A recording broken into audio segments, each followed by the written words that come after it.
Hello students, इसके पहले वाले वीडियो में हमने आपको बताया था कि फर्टिलाइजेशन कितने स्टेप्स में होता है और उसके हम 7 स्टेप्स में से 6 स्टेप्स आपको हम एक्सप्लेन कर चुके थे। Today we will discuss about the last step of fertilization, that is fusion of gametic nuclei.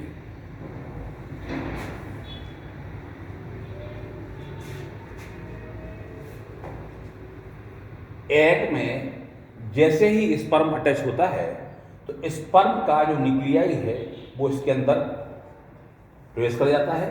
तो ये हो गया स्पर्म न्यूक्लियस और ये है एग न्यूक्लियस। तो दोनों ही न्यूक्लियस जब फ्यूज होते हैं तो जो संरचना बनती है वो कहलाती है सिनकैरियन। और स्पर्म का जो सेंट्यूल है वो आगे चल करके इसके 2 भागों में डिवाइड हो जाता है। यहाँ एक बात और ध्यान रखना आवश्यक है कि स्पर्म हमेशा एनिमल पोल से एंट्री करता है। एनिमल पोल से एंट्री करता है which is the opposite direction to the vegetal pole. Vegetal pole के अपोजिट डायरेक्शन होता है एनिमल पोल और वहीं से स्पर्म अटैच होता है। स्पर्म का जो कंटेंट है न्यूक्लियस है वो इसके अंदर ट्रांसफर हो जाता है और स्पर्म न्यूक्लियस और एग न्यूक्लियस दोनों get fused and form the synkaryon. ये पोलर बॉडी है जो बताई थी हमने, पोलर बॉडी में होता है और ये सेंट्रियोल है और ये पूरी संरचना ये कहलाती है जाइगोट विच इज डिप्लॉयड या इसको द्विगुणित कहते हैं। तो after the fusion of gametic nuclei the zygote is form. Zygote का निर्माण हो जाता है।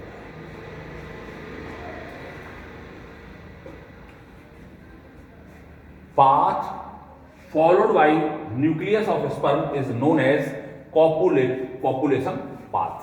वो पाथ जो स्पर्म न्यूक्लियाई फॉलो करता है उसे हम कॉपुलेशन पाथ कहते हैं। और वो copulation path is decided the axis of first cleavage of the zygote. ये डिसाइड करता है कि डिवीजन, पहला डिवीजन किस एक्सेस से होगा, जाइगोट का फर्स्ट डिवीजन किस एक्सेस से होगा, ये स्पेसिफाई करता है। अब है इसके बाद सिग्निफिकेंस ऑफ फर्टिलाइजेशन। सिग्निफिकेंस क्या है इसके, क्या क्या इसके लाभ है। पहला है fusion of 2 gametes result in genetic variation.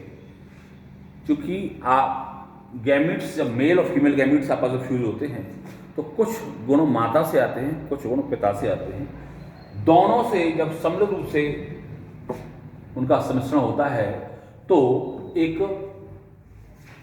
Genetic variations आता है, यानी जो उनमें विभिन्नताएं आती हैं। और आप सब जानते हैं कि genetic variation is very essential for evolution, जो कि एवोल्यूशन के लिए बहुत आवश्यक होती है।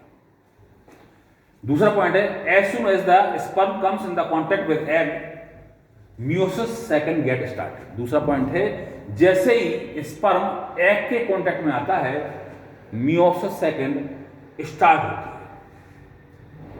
तो हम ये भी कह सकते हैं कि स्पर्म का जो अटैक है वो ट्रिगर काम करता है मियोसिस सेकंड के लिए। तो जैसे ही स्पर्म एग के कॉन्टैक्ट में आएगा तो मियोसिस सेकंड है वो स्टार्ट हो जाएगा। माने मियोसिस स्टार्ट होने के लिए स्पर्म का अटैच होना आवश्यक है, ट्रिगर होना आवश्यक है।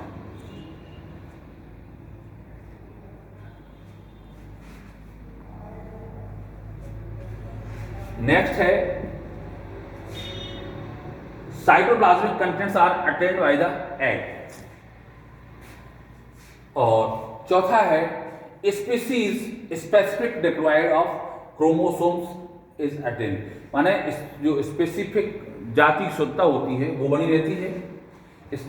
स्पीसीज स्पेसिफिक डिप्लॉयड नंबर, यानी उसका जो नंबर होता है वो क्रोमोसोम का नंबर इस अटेंड वो प्राप्त हो जाता है। भाई आधे यहाँ से आधे तो जितने क्रोमोसोम मान लो मनुष्य में 6 क्रोमोसोम होते हैं तो 23 पेयर हो गए, तो माता और पिता से मिलकर के जो नंबर ऑफ क्रोमोसोम है वो सेम माना जाता है। आधे माता से आते, आधे पिता से, इसलिए उसकी संख्या एक से बनी रहती है। 5वां पॉइंट है metabolic activities are increased. Fertilization के बाद क्या होती है, जो मेटाबॉलिक एक्टिविटीज है वो बढ़ जाती है। And O2 Uptake is also increased. O2 Uptake भी बढ़ जाता है। नेक्स्ट है centriole of sperm is responsible for first zygotic division. Sperm का जो सेंट्रियोल है वो वही रिस्पॉन्सिबल होता है या वो इनिशिएट करता है, ये भी कह सकते हैं, फर्स्ट जाइगोटिक डिवीजन के लिए उत्तरदायी होता है स्पर्म का सेंट्रियोल। और 7वां है फर्टिलाइजेशन मेम्ब्रेन प्रिवेंट्स पॉलीस्पर्मी। जो हमने इसके पहले वाले वीडियो में बताया था कि formation of fertilization membrane, fertilization membrane कैसे बनती है, इसके पहले वाले वीडियो में बताया था हमने। तो जो फर्टिलाइजेशन मेम्ब्रेन बन जाती है वो पॉलीस्पर्मी को रोकती है कि वो घटना पॉलीस्पर्मी नहीं हो पाए, यानी एक से अधिक स्पर्म उस पर फ्यूज ना हो पाए। So these are the 7 points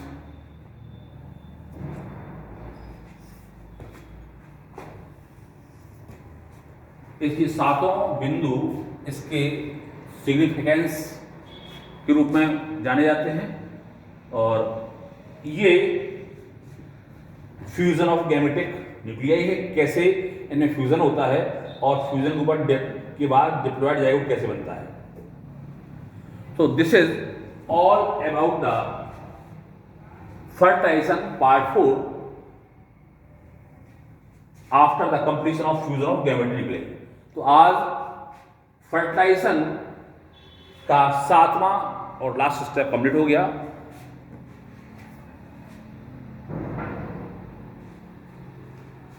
thanks.